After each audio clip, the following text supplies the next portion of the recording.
Allah şəhidlərimizə heç kim oturmuyor. Burada şəhid ataları buradadır. Allah şəhidlərimizə rəhmət eləsin. Amin. Boris Əzbəyin atası antiterror zamanı şəhid olmuş. Hem bir yakın gel.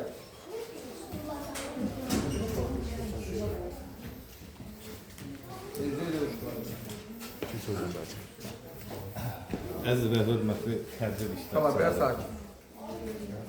Mən də şəhid ailələri adından burada zəhməti olan bütün müəllimlərimizi, uşaqlarımızı, böyüklərimizi, kim iştirak edirsə hamısını salamlayıram.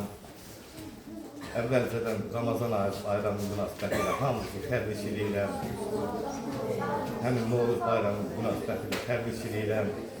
Xalq müəllimlə başda olmaqla bütün idmançılarımızı, məşqçilərimizi, müəllimlərimizi hamısını salamlayıram şəhid ailələri adından. Rayonumuzun rəhbərliyi adından hamımıza can sağlığı arzulayıram.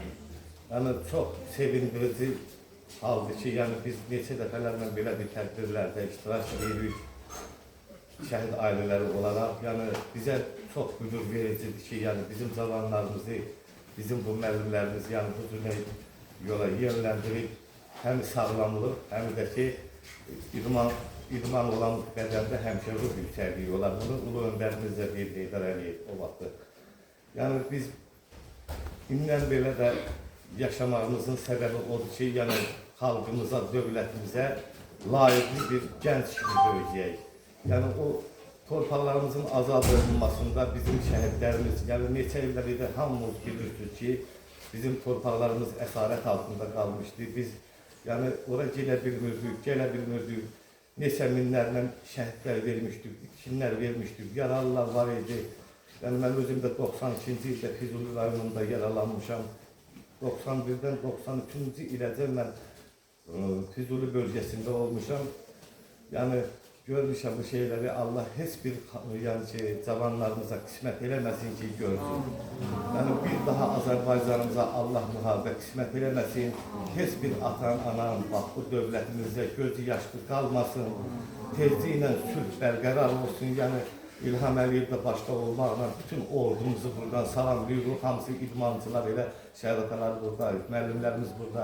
Buradan salamlayırıq bütün döyüşdə olan, yəni o postlarda istisində, soyuğunda, yəni bizləri qoruyan o əsgərlərimizi, zabitlərimizi, hərbiçilərimizi, polislərimizi salamlayıram. Yəni bildiyiniz kimi bizim gedən 44 günlük vətən müharibəsi, ondan qabaq da aprel döyüşləri, yəni bizim bu müharibələrimizin başlamağı ilə aprel döyüşlərindən bəri, Lələtəpə döyüşündən bəri 44 günlük vətən müharibəsində biz yəni dayana bilmədik. Dövlət başçımızın, prezidentimizin sayəsində yəni ki, müharibə özümüzü yəni ki, torpaqlarımızın azad olmaq uğrunda yəni döyüşlərimiz başladı.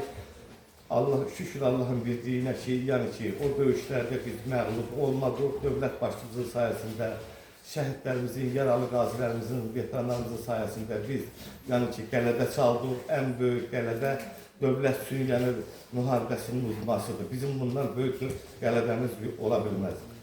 Yəni biz şükür Allah'a bilirik ki, hər bir adam evində rahat yatır, rahat təhlükəsizliyimizi polislərimizlə təmin edir. O 44 gündən müharibədə bizim də əzbər balamız